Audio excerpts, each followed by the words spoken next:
अजून काय काय अजून म्हणजे की खूप आहे की अक्कल दाढ काढली की ब्लाइंडनेस येतो. ओ वाव. मग ते माझं नाही आलं, माझ्या पण कारी काढलेली आहे. नाही आला ना तुला. सो अक्कल दाढ काढली की ब्लाइंडनेस येत नाही, हे लोकांना ही गैरसमज आहे हा. अजून काय मिथ्स आहेत? Any myths you want to debunk?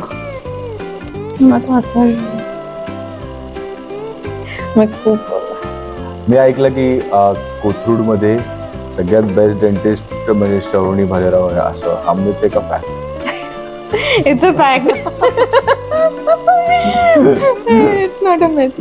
Why did you choose to become a dentist? मला पहिल्यापासून मेडिकल फील्डची आवड होती. So I wanted to pursue something in this related to this. So dentistry was one of the option. अजून secondly माझ्या घरात कोणीच doctor नाही, सो मला त्या कम्फर्ट झोनच्या बाहेर येऊन काहीतरी वेगळं करायचं होतं. स्पेशलायझेशन मग काय काय प्रकारचे असतात? सो डेंटिस्ट्रीमध्ये स्पेशलायझेशन म्हणजे प्रॉस्थोडॉन्टिस्ट, गम स्पेशलिस्ट इज पेरियोडॉन्टिस्ट, ब्रेसेसचा असतो orthodontist, oral surgeon related to extraction, implant, jaw surgeries, आणि रूट कॅनलच्या स्पेशलिस्टला एंटोडॉन्टिस्ट. काही वेळेस असं पण असतं की लोक म्हणतात की अरे डेंटिस्ट खूप महाग आहे. का असतात महाग dental procedures? So dental procedures जर तुम्ही वेळेत क्युअर केले तर ते महाग नसतात. तर फॉर एक्झाम्पल तुमचा दात खूप दुखण्याच्या आधी तुम्ही आला आणि if it is done by filling तर it is not as expensive as root canal. Correct. पण नंतर का होतं एक्सपेन्सिव्ह? कारण ती ट्रीटमेंट एक्सपेन्सिव्ह होते. तू दिवसात किती वेळा ब्रश करतेस?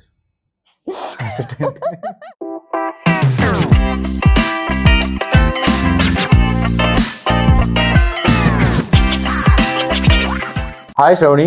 हाय मयुरेश. कशी आहेस? मस्त. वेलकम टू काय बोलताय.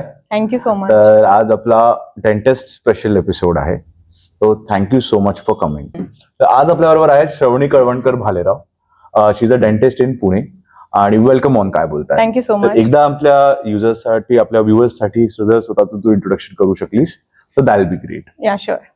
Hello, I am doctor Shravani Kalwankar Bhalerao. I have been a practising dentist since past 8 years and now I have my own clinic in Pune. तर वेलकम श्रावणी. सगळ्यात पहिला प्रश्न बेसिक की why did you choose to become a dentist आणि काय how did it ट्रान्सफायर? कारण का जसं आपण बोलत होतो की तू सिंहगड कॉलेजमधनं केलंस पुण्यातून, तर काय म्हणजे how did you choose this career as? पहिला प्रश्न असा आहे. ओके, सो मला पहिल्यापासून मेडिकल फील्डची आवड होतीच. So I wanted to pursue something in this related to this. So dentistry was one of the option. आणि अजून सेकंडली माझ्या घरात कोणीच डॉक्टर नाहीये, सो मला त्या कम्फर्ट झोनच्या बाहेर येऊन काहीतरी वेगळं करायचं होतं, तर त्यामुळे मी डेंटिस्ट्री चूज केलं. पण डेंटिस्ट्री असं म्हणतात खूप म्हणजे सुरुवातीचं पॅच खूप तुम्हाला मेहनत करावी लागते, like any field of doctors. तर मग तुला ही आयडिया होती का काय how did you go about it? स्टार्टिंगला वेन आय चोज डेंटिस्ट्री, स्टार्टिंगला आय हॅड नो आयडिया की how it is going to work out का, किंवा किती स्ट्रगल असणार आहे. But as soon as I entered college years आणि नंतर progressively second year, third year, त्यानंतर मला कळायला लागलं की ते कसं असणार आहे, काय चॅलेंजेस असणार आहे. As you grow you get to know. बरोबर. पण आता सिन्स डेंटिस्ट्रीमध्ये भरपूर म्हणजे there are types, right? There specialization, this that वगैरे सगळं. तर ते कसं, then how did you decide upon that की म्हणजे काय करायचं आणि व्हॉट विच डेंटिस्ट, म्हणजे कुठल्या टाईपचा डेंटिस्ट तू आहेस म्हणजे? Okay, so after passing out म्हणजे BDS झाल्यावर I had a clear mindset की I want to be a general dentist. कारण जनरल डेंटिस्ट्रीमध्ये इतके प्रोसिजर्स येतात, like root canals, fillings, extractions. So I wanted to keep a hand on everything and I like doing everything. So म्हणजे general procedures वगैरे हे सगळं. So I thought of doing some certifications and growing my skills in these things. Specialization मग काय काय प्रकारचे असतात? So डेंटिस्ट्रीमध्ये specialisation म्हणजे एकतर कवळीचा स्पेशलिस्ट म्हणजे प्रॉस्थोडॉन्टिस्ट, गम स्पेशलिस्ट इज पेरियोडॉन्टिस्ट, ब्रेसेसचा असतो ऑर्थोडॉन्टिस्ट, अजून oral surgeon related to extraction, implant, jaw surgeries, आणि रूट कॅनलच्या स्पेशलिस्टला एंटोडॉन्टिस्ट. ओके. सो मग then as a general dentist then how was the start? म्हणजे मग एकदा तुझं कॉलेज झालं, मग जनरली जे व्ह्युअर्स आहेत जे आता डेंटिस्ट्री करतायत, काय just take us to the road map, like काय असतो त्याच्यामध्ये? ओके, सो कॉलेज झाल्यावर I thought of working under someone, की मला पण माझे स्किल्स डेव्हलप करता येतील, मला पण कळेल how private clinic works. It is very different from what we are doing in college. बरोबर. So I started working with a dentist, senior dentist, आणि त्याच्यात मला कळायला लागलं की there are various ways or methods or approaches in dentistry which we can work on. म्हणजे कॉलेजमध्ये exposure आहे पण तेवढा नसतो. बरोबर. तर त्याच्यामुळे मला त्यांच्या हाताखाली खूप शिकायला मिळालं. ओके. पण म्हणजे मग काय, किती, how many years did you practice, काय कसं असतं सुरुवातीचं? So totally I practiced for 8 long years. Okay. Yeah. Before starting my own clinic. I established my skills.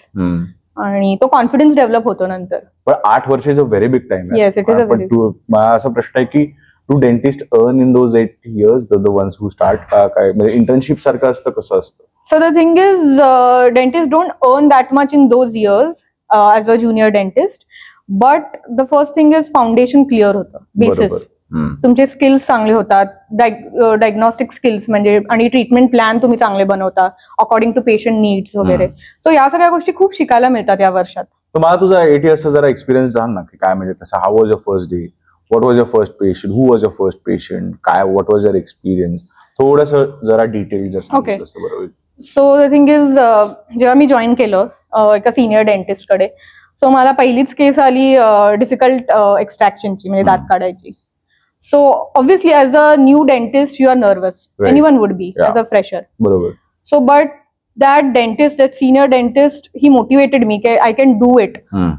I can do it, आणि इथून पुढे मला करायचंच आहे. बरोबर. तर त्यामुळे I just took on that thing in my mind, आणि successfully I could do that case. Okay. तर when you were in college, so how was that college experience? काय शिकायला मिळतं, कसं आपण ठरवतं की हे जनरलायझेशन घ्यायचंय, स्पेशलायझेशन घ्यायचंय? So, what was your mindset then? Okay. So first year dentistry मध्ये आल्यावर it's like a completely new thing to you. Right. So general सगळे subjects असतात first year ला. So first year ला we cannot choose. It's the start of something. मग second year ला pre-clinical नावाचा प्रकार असतो, where you work on wax models on tooth. Right. You carve a tooth आणि हे. Right.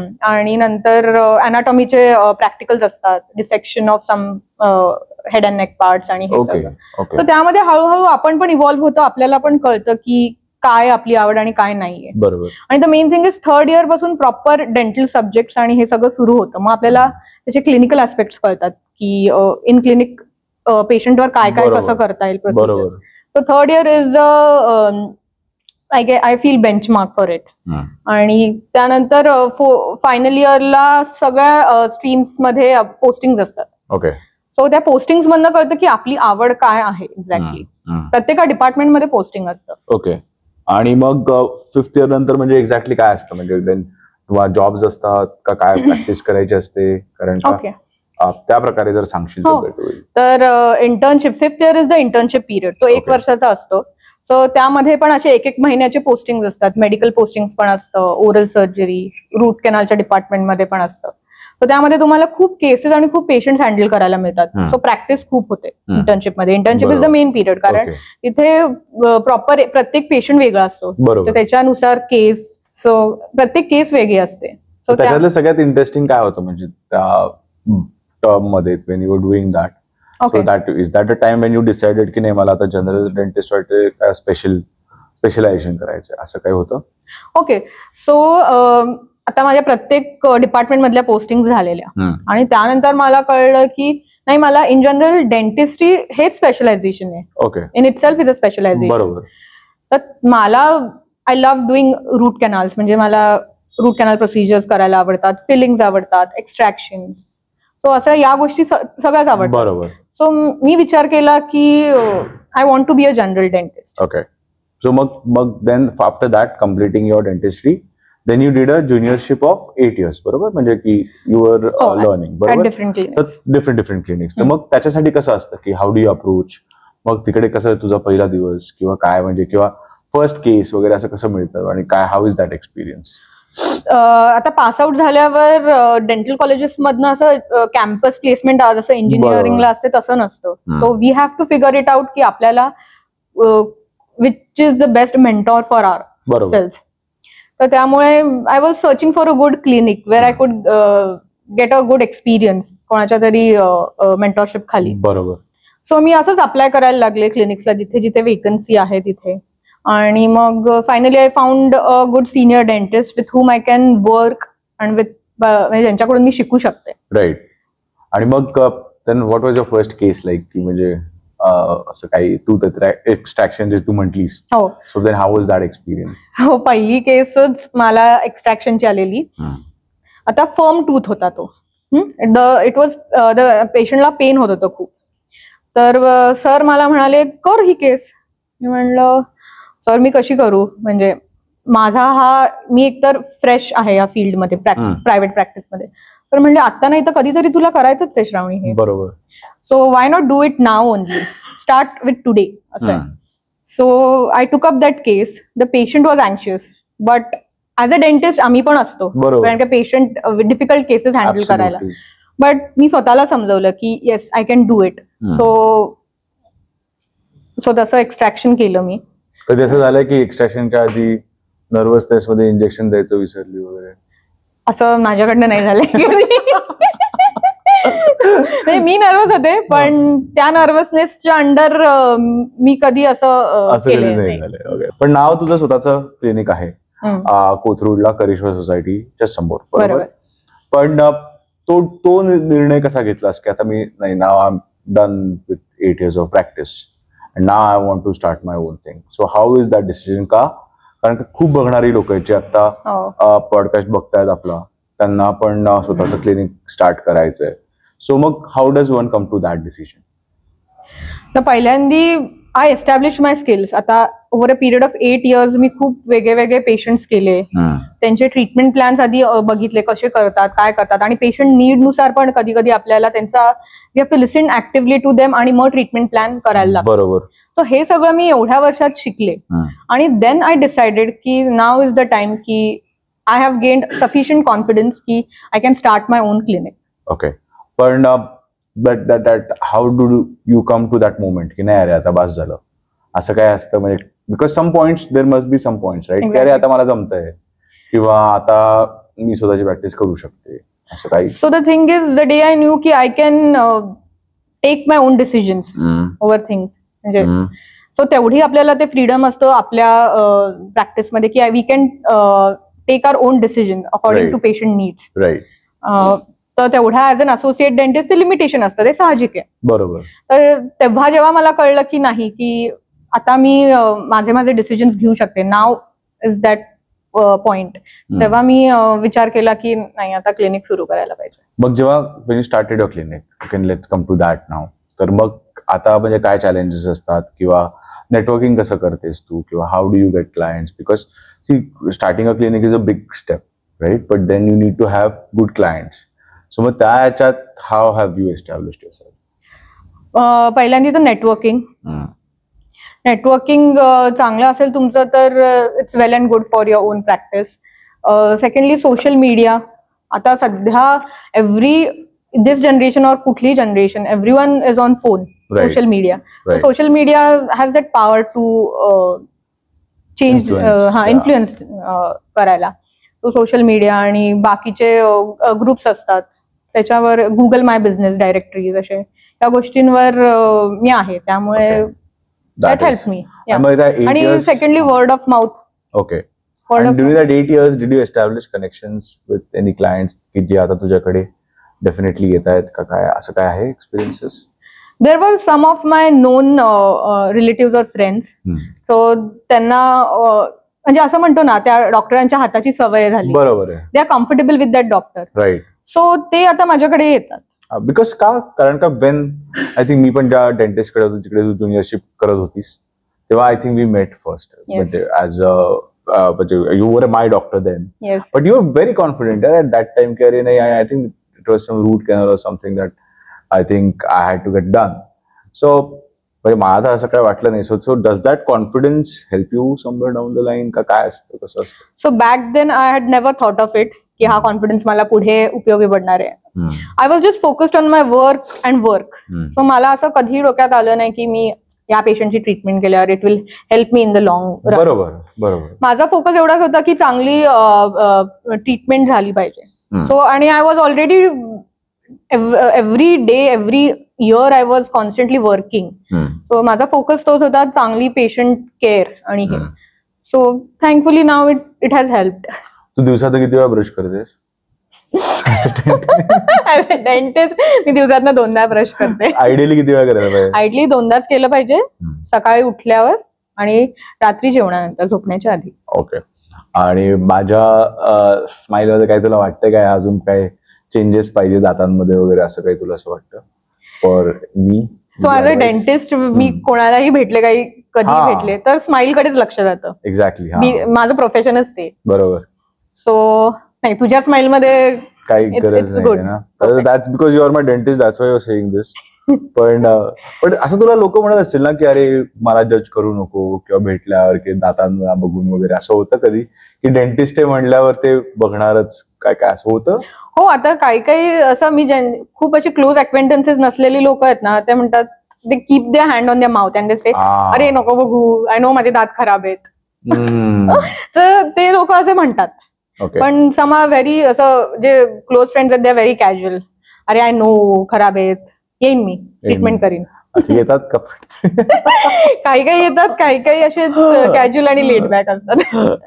मग ऍज इन युअर जर्नी असे काही मोमेंट्स होते की they were very heart touching with a client, किंवा अशा काही स्टोरीज तू शेअर करू शकशील की जिकडे त्या प्रोसिजर अवघड होतं, कॉम्प्लिकेटेड होतं, पण त्याच्यातनं व्हॉट एक्सपिरियन्स यू लर्न, तर असं काही शेअर करू शकशील आमच्याबरोबर?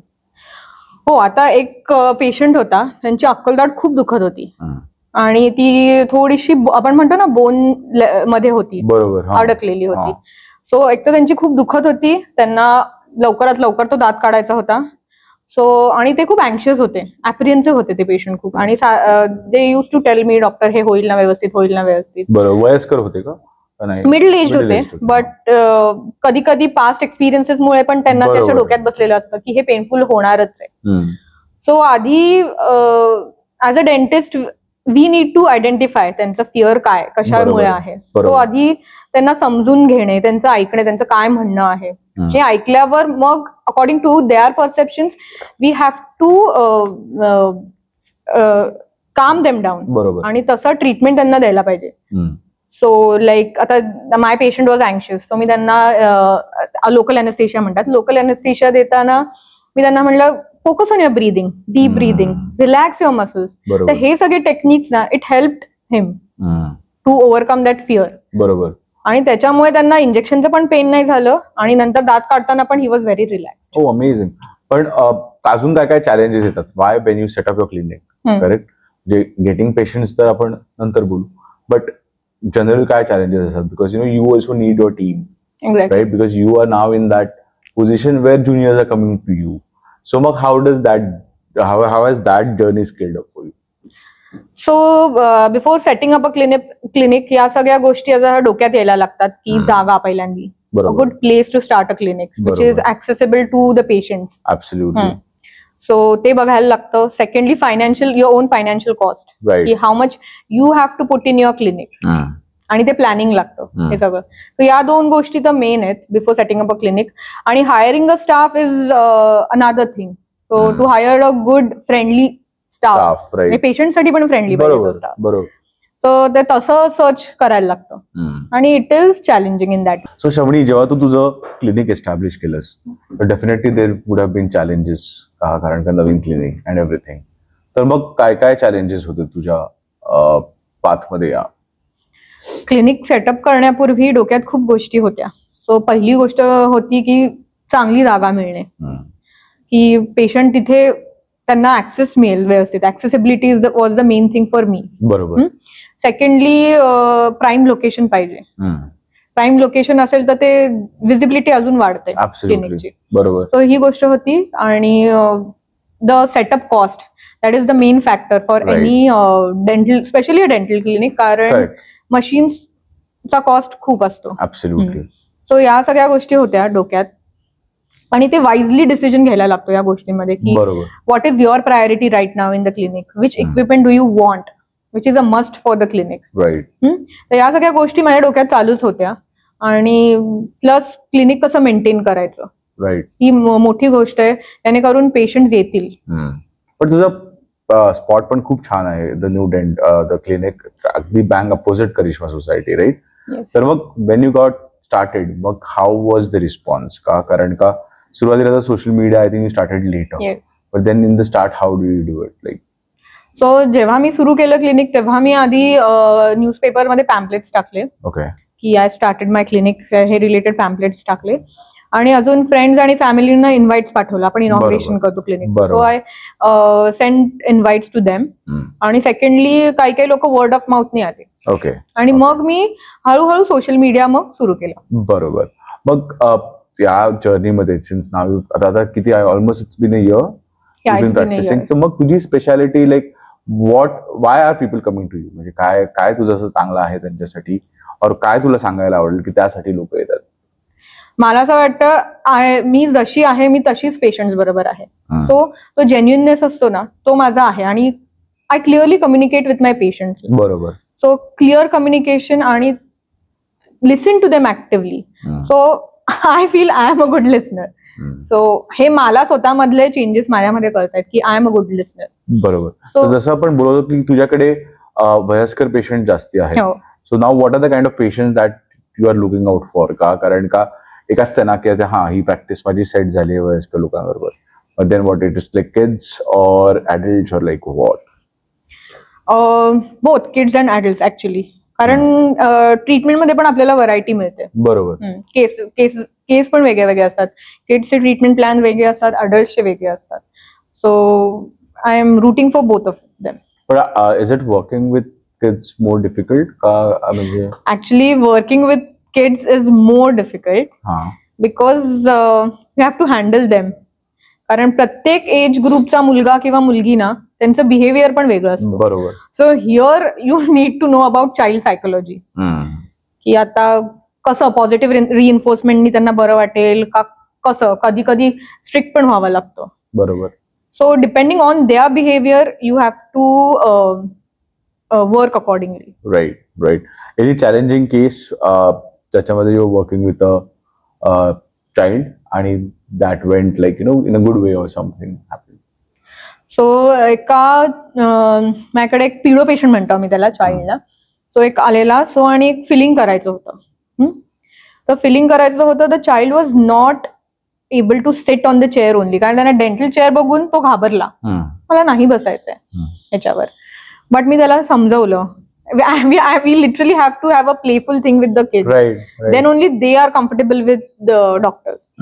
So I had so हसत खेळत राहिले मी त्याच्या बरोबर. आणि it took almost 45 minutes for the kid to get convinced की now I can sit on the dental chair. आणि ते त्या एरोटाच्या आवाजाने पण घाबरतात. मग त्यांना असं समजायला लागतं काही नाही, पाणी मारतोय आपण.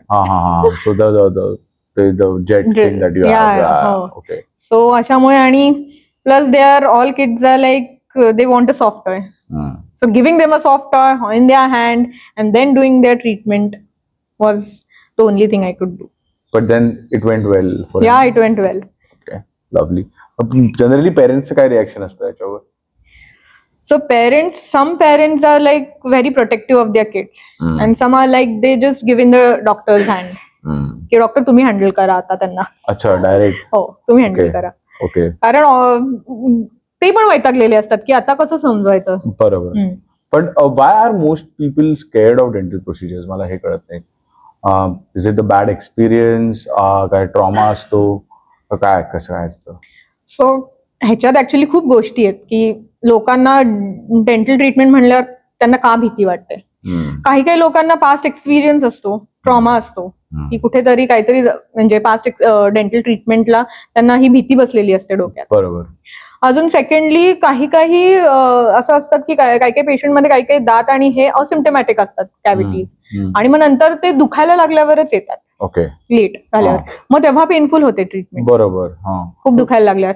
पण म्हणून मी सजेस्ट करते की come for regular dental checkup, कारण की तो प्रॉब्लेम तिथेच सॉल्व्ह होतो. तर त्याच्याने तुमची डेंटल अँझायटी पण जाईल आणि तुम्हाला असं डोक्यात बसलेलं असेल की dental treatment is fearful. Correct. So regular dental चेकअप्सनी तो फिअर तुमचा निघून जाईल, कारण तेव्हा पेन नसतं जर तुम्ही वेळेतच त्या प्रॉब्लेमला सॉल्व्ह केलं ना तर तो नसतो. किती रेग्युलरली करायला पाहिजे म्हणजे फॉर एक्झाम्पल पर्सन, कारण का म्हणजे की Wien should you go for a dental checkup असं? So I would suggest every 6 months at least. Every 6 months. Okay. Half yearly तरी रेग्युलर डेंटल चेकअपला यायलाच पाहिजे. ओके.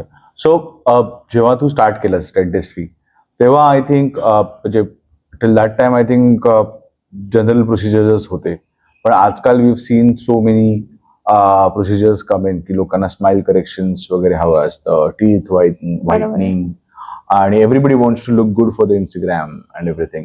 सो मग तुला असं काही वियर्ड केसेस वगैरे काय माहिती आहेत, काय आले तुझ्याकडे, किंवा एक असं काही ट्रेंड तू बघतेस इन द फील्ड जो तुला बोला असं वाटेल? सो स्माइल डिझायनिंग साठी हल्ली आजकाल लोकांना खूप एकतर स्माइल डिझायनिंगचा अवेअरनेस म्हणू शकते मी. पूर्वी लोक एवढे कॉन्शियस नव्हते about their smile. Now people have become. So एक पेशंट आलेला, so he had to close the gap between his teeth, कारण तो म्हणला मी हसलो की ते नाही दिसत आहे. बरोबर आहे. सो त्यासाठी गॅप्स क्लोज करण्यासाठी I had to do a smile designing treatment on him which is called as veneers. Okay. So व्हिनियर्सनी ती गॅप मी क्लोज केली आणि तो बिफोर आफ्टरचा look was like the patient was stunned. He was really happy with the change in himself, आणि मोर over त्याचा confidence पण वाढला नंतर. बरोबर आहे.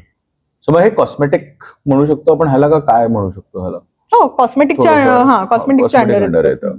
पण मग ह्याचे काय हे असतात रिपरकशन्स असतात पुढे जाऊन की बाबा दातांमध्ये वगैरे काय प्रॉब्लेम होऊ शकतो किंवा असं काही काय सेफ? नाही, it's safe. So cosmetic dentistry हे ट्रीटमेंट दे आर सेफ आणि पुढे दातांना काही प्रॉब्लेम नाही येत, provided you maintain your oral hygiene. Right. So that is the basis of it.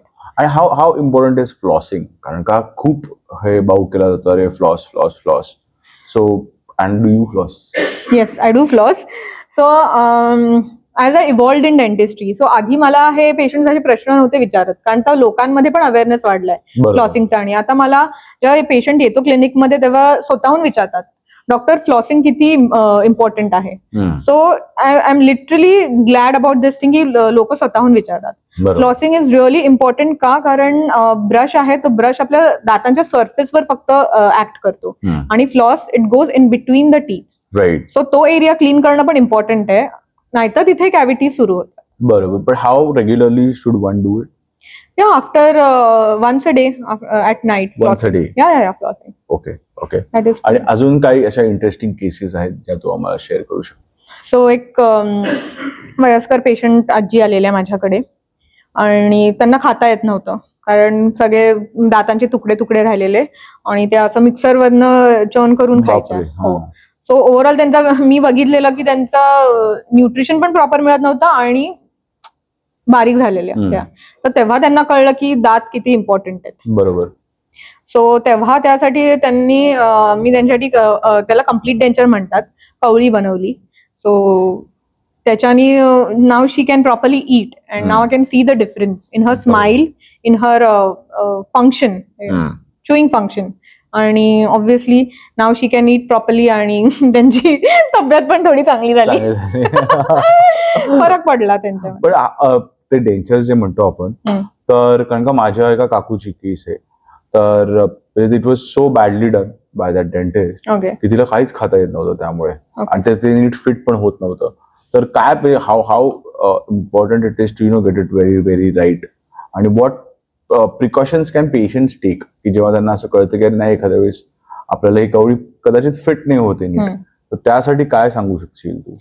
So in cases of dentures, every step, clinical step is important from impression making. So ते proper सगळं झालं impression आणि हे, तर पेशंटला ती कवळी बसणारच व्यवस्थित. आणि सेकंडली जर पेशंटला टोचत असेल, कारण it's a foreign body after all, so त्याला getting use to it will take some time. लगेच घातल्या तुम्हाला व्यवस्थित खाता येईल असं नाही. सो त्यासाठी follow up is really important. So कवळी दिल्यानंतर सुद्धा फॉलोअप घेणे हा खूप इम्पॉर्टंट पार्ट आहे. त्यांना कुठे टोचत असेल, असं वाटतं की त्यांना एका बाजूनी खाता येत नाहीये किंवा काय, हे सगळे इश्यूज आम्ही फॉलोअप मध्ये एन्काउंटर करतो आणि we solve them. Okay okay. मग पेशंटनी मग त्याच वेळेस सांगायला पाहिजे ना की बाबा की हा नाही होते काय वगैरे असं. एक्झॅक्टली. आता पेशंट काय करतात, बघतो मी वापरून आणि मग when we call them for follow up they are like टोचतंय पण तरी मी सहन करीन थोडं आणि बघेन.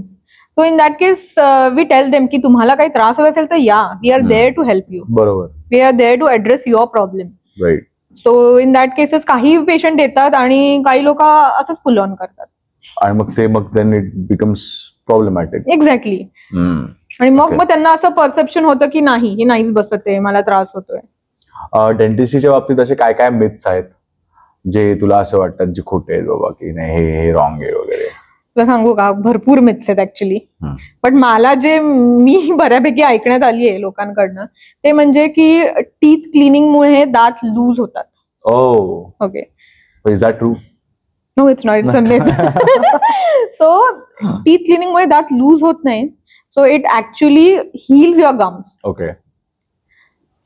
It prevents further mobility of tooth. म्हणजे अजून दात हलण्याचं ती स्टेप असते ना, तिथपर्यंत जाण्याच्या आधीच आपण टीथ क्लिनिंग केलं पाहिजे. ओके. अजून काय काय? अजून म्हणजे की खूप आहे की अक्कल दाढ काढली की ब्लाइंडनेस येतो. वाव.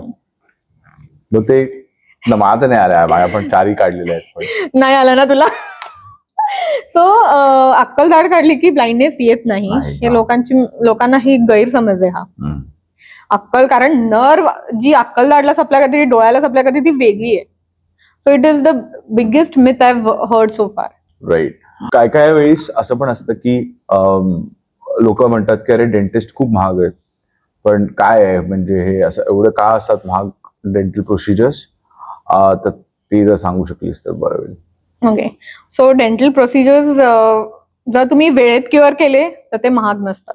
तर फॉर एक्झाम्पल तुमचा दात खूप दुखण्याच्या आधी तुम्ही आला आणि if it is done by filling तर it is not as expensive as root canal. Correct. पण नंतर का होतं एक्सपेन्सिव्ह? कारण the cost in it which involves like materials आणि प्रोसिजर, सगळ्या या कॉस्टच खूप आहेत की ती ट्रीटमेंट एक्सपेन्सिव्ह होते. तर अजून काय मिथ्स आहेत असे? अजून एक मिथ मी ऐकलंय की flossing causes gaps between teeth. असं मला 1-2 जणांनी आणि माझ्या घरच्याच लोकांनी पण विचारलाय हा मला प्रश्न की दॅट इज अ मिथ. कारण फ्लॉस एका थ्रेडमुळे गॅप येणार नाही दातांमध्ये. इनफॅक्ट त्या दोन्ही दातांच्या मध्ये जे प्लाक आणि हे डिपॉझिट झाले ना ते क्लीन होतं फ्लॉस. बरोबर. So they by preventing further cavity or caries. Right. But the thing about braces nowadays, कारण का ते काय काय इनविजिबल ब्रेसेस वगैरे, I've seen those ads and few influencers are also saying की अरे, कारण का आपल्या म्हणजे माझ्या लहानपणी तरी त्या अशा डेंजर दिसणाऱ्या ब्रेसेस होत्या, म्हणजे असं मेटल माउथच म्हणायचो आम्ही त्याला. तर ते काय म्हणजे how is it now different from the early ones and how helpful they R?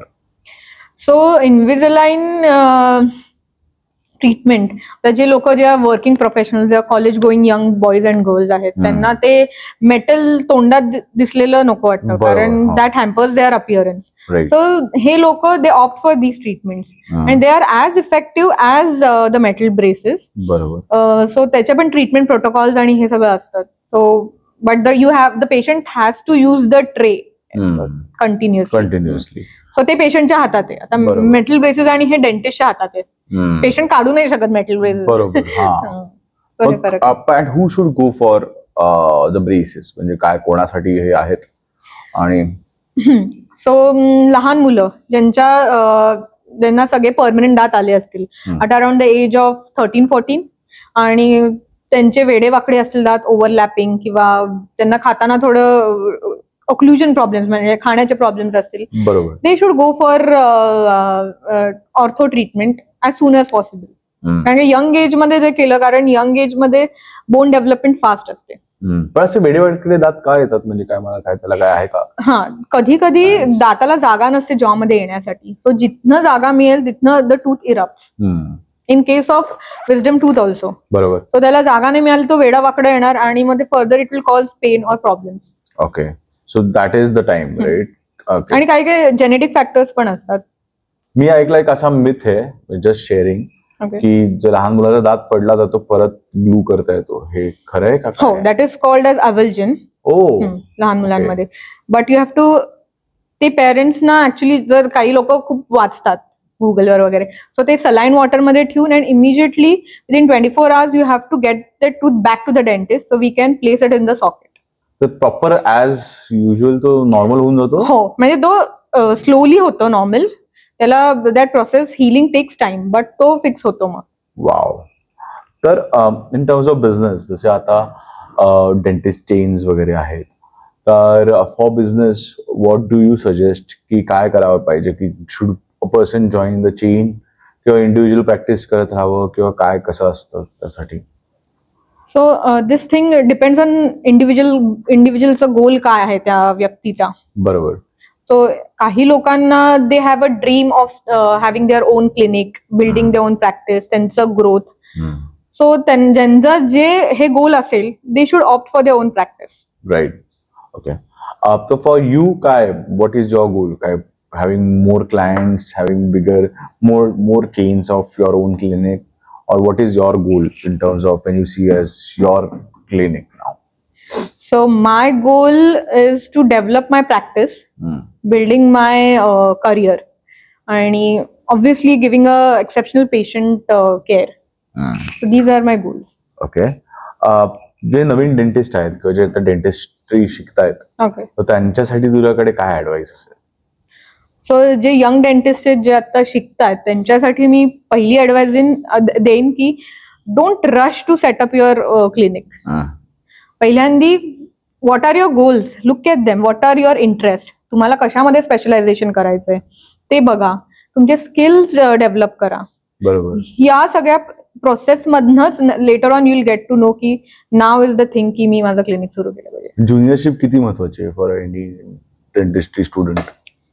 ज्युनियरशिप खूप महत्वाची आहे क्लिनिक सुरू करण्याआधी, कारण त्याच्यात तुम्हाला तुमच्या मेंटर किंवा सिनियर एक्सपिरियन्स डेंटिस्ट कडनं खूप शिकायला मिळतं. And that is a learning opportunity for every young dentist out there. So ते खूप इम्पॉर्टंट आहे. तुमचे स्किल्स वाढतात, स्पेशली तुमचे डायग्नोस्टिक स्किल्स. म्हणजे तुम्ही कोणाच्या अंडर काम करताना आधी तुम्हाला कळतं की डायग्नोसिस कसा करायचा. बरोबर. आणि मग नंतर proper treatment plan according to the patient needs, हे खूप इम्पॉर्टंट आहे. त्याच्यामुळे पण पेशंट आउटकम चांगला येतो. बरोबर. पण जेव्हा तू ऍज अ ज्युनियर काम करत होतीस तेव्हा तर तुला असं काय काय एक्सपिरियन्स आले असतील ना की अरे कदाचित मला चान्स मिळत नाही हे करायला, किंवा कदाचित कारण का त्या डेंटल जो सिनियर असतात त्यांना माहिती असतं की नाही at what level to bring you in, when to do that. मग त्याच्यातले असे काही किस्से आहेत की जे तू सांगू शकतेस की असं हे, आणि हे नॉर्मल आहे म्हणजे for any intern or any junior जे आपण म्हणतो, तर काय तू सांगू शकशील काय? So when I was a junior dentist मला हळूहळू काम करता करता कळायला लागलं की now I am deserving of this case or this treatment. So मला वाटत होतं की ही केस मला मिळेल करायला. ते अवघड होतं रूट कॅनल, बट मला कळत होतं की now I have reach that level की मी हे करू शकेन. But the dentist thought that now was not the right time. So त्या मुवमेंट पर्यंत येण्यासाठी आय हॅड टू वेट. आणि मग नंतर जेव्हा त्यांनी मला दुसरी केस दिली, वेगळा पेशंट होता, तेव्हा मला कळलं की आता ही योग्य वेळ आहे टू प्रूव्ह देम की मी चांगलं अजून काम करू शकते. आणि every day is a learning opportunity, B it any field. So तो पॉइंट यायला थोडा वेळ लागला, पण आला फायनली. आणि एस्पेशली जेव्हा तू ज्युनियरशिप मध्ये होतीस तेव्हा when you use to see the new patients coming in, तर तेव्हा त्यांचं काही वेगळं बोलणं असायचं डॉक्टरांचं वगैरे की ज्याच्याने त्यांना ते कम्फर्टेबल करतायत वगैरे, असं काही तू पॉइंट्स पिकअप केलेत? जेव्हा मी ज्युनियर डेंटिस्ट होते तेव्हा मी ऑब्झर्व करायचे की ते सिनियर डेंटिस्ट कसे बोलायचे पेशंटली, किती एम्पॅथेटिकली बोलायचे. So empathy is one thing की आधी तुम्ही पेशंटचं ऐकून घेणे आणि let them communicate what they want to say. Right. Whatever their thing is, त्यांच्या डोक्यात काय असेल डेंटल प्रोसिजर बद्दल ती भीती किंवा काय, ते कम्युनिकेट आधी ते करतील डेंटिस्टला. आपण आधी ऐकून घ्यायचं आणि मग we have to tailor a treatment plan for them. Right. So हे मी ऑब्झर्व केले. या एक दोन गोष्टी जे मी आता माझ्या ह्याच्यामध्ये पण अंमलात आणते. बरोबर. पण जेव्हा when you are practicing now, तर मग वेन क्लायंट्स कम त्यांना मग आधी your role is more like a consultant and then the procedure, काय कसं असतं का डायरेक्ट प्रोसिजर? नो. सो पहिल्यांदा पेशंट माझ्याकडे येतो तेव्हा डायरेक्टली तो डेंटल चेअरवर नाही बसत. पहिल्यांदा the patient talks to me की त्यांना कुठे इथे अडकतंय, इथे दुखतंय किंवा काय, आणि दे से की हे बऱ्याच दिवसापासून होतंय किंवा काय, तर त्यांचं जे काही त्रास आहे, जे काही प्रॉब्लेम आहे ते आधी मला व्यवस्थित सांगतात. मी ऐकून घेते आधी, आणि मग त्यानुसार काय ट्रीटमेंट प्लॅन करायचा आहे किंवा आधी काय प्रायोरिटीवर कुठलं काम करायचं असेल कुठल्या दाताचं ते मी ठरवते according to the patient need. Suppose for example पेशंटला डावीकडे वर आधी अडकत असेल, दुखत असेल, आणि उजवीकडे पण कॅव्हिटी आहे तेवढीच, बट त्यांना आधी कुठला बॉदर करताय लेफ्ट साईडचं. So I go according to that. So if the patient wants to treat this side first, then I do the treatment of that thing first. आणि बघ असं जर म्हणायला गेलं की जनरल याच्यात पण तुझी एक्सपर्टीज काय मग त्याच्यामध्ये, आणि एक असतं ना की अरे आहे तर इझीत करते वगैरे, असं काय आहे विच इज यू थिंक या दॅट आय कॅन डू? म्हणजे आपण म्हणतो ना की रात्री 2 वाजता जरी उठवलं तरी असं काही अशा 1-2 प्रोसिजर्स आहेत की म्हणजे जनरल डेंटिस्ट्री मधल्याच, root canal, fillings, complex fillings पण असतात. Fillings are not just simple ones, अवघड पण असतात फिलिंग्स काय काय, किंवा अवघड एरिया असतो फिलिंग्सचा दाताचा. तर या सगळ्या गोष्टी किंवा रूट कॅनल, या सगळ्या गोष्टी मी any time on the work. Yeah, आणि सम एक्स्ट्रॅक्शन्स. राईट. पण now the new generation that is coming in, okay, एवढे स्टुडंट्स बरोबर आहे भारतात पूर्ण dentistry. Do you think they are enough for the population of India, काय आपल्याला अजून गरज आहे? और how do you see the world of dentistry evolving? आता over a period of 8 or 9 years मी बघितलंय dentistry is constantly evolving, whether be it in latest technology किंवा इनोव्हेटिव्ह अप्रोचेस ट्रीटमेंट मधले, इट इज कॉन्स्टंटली इव्हॉल्विंग, आणि so is the population. So yeah, there is a need for dentist out there. पण मी पण असं पण ऐकलं की एवढे फॉरेन पेशंट्स खूप जास्त आहेत, कारण का they prefer dentistry in India to be cheaper, आणि का ऍज पर देअर रेट्स, आणि इट इज बेटर आहे. तर असं काही त्याच्यामधलं आहे की that is why people are trusting you more? हो, NRI पेशंट्स इंडियाला they book a flight specially for the dental treatment. का? कारण dental treatment is much cheaper than the flight ticket also. त्यामुळे बाहेर डेंटल ट्रीटमेंट खूप महाग आहेत, आणि इथे चीप आहे आणि जास्त इफेक्टिव्ह आहे. हा, म्हणजे बीन NRI पर्सन तो जास्त इफेक्टिव्हली कम्युनिकेट भारतातल्या डॉक्टरशी करू शकेल. So they have that comfort zone की मी इकडे जास्त कम्फर्टली माझे गोष्टी मांडू शकतो, डॉक्टरांबरोबर बोलू शकतो. सो स्पेशली ते येतात, ते बुकट तिकीट. आणि एक ऍडवाइस जे तू जे आता जे स्टुडंट्स ज्युनियरशिप करतात और दे are in the college, what would be the don'ts for them? हे नका करू, काय तुझ्या personal learning? Okay, so don'ts for them is do not Hari. कारण मी लोकांना म्हणजे हल्लीच्या जे पास आउट होत आहेत आता त्यांना बघितलं, they are in a hurry की आता नेक्स्ट व्हॉट नेक्स्ट. बरोबर. Take one step at a time. म्हणजे so the journey is long, but हळूहळू तुम्ही डेव्हलप करा ती गोष्ट, तुमचे स्किल्स म्हणा किंवा तुमचा प्रॅक्टिस म्हणा, हळूहळू. Do not Hari. So Shauri, thank you so much. I think this has been a wonderful podcast. Why? Because we've got an idea of how the complete journey looks like. And being your own doctor at this, in this time, is not that easy. Because there's so much of competition. Yes. But the way you have, debunked some myths and give us an overview, I think that has been amazing. So thank you so much for this. आणि एकदा आमच्या कॅमेरामध्ये बघून सांगशील की तुला कसा वाटला हा अनुभव फॉर द फर्स्ट पॉडकास्ट होता हा करण, आणि any message that you want to give? So हा डेंटल पॉडकास्ट नक्की बघा, आणि तुम्हाला काहीही प्रश्न असतील किंवा काहीही प्रॉब्लेम्स असतील तर you can just comment on this thing, and I am happy to answer all your questions. आणि या पॉडकास्टला लाईक, कमेंट आणि सबस्क्राईब करा.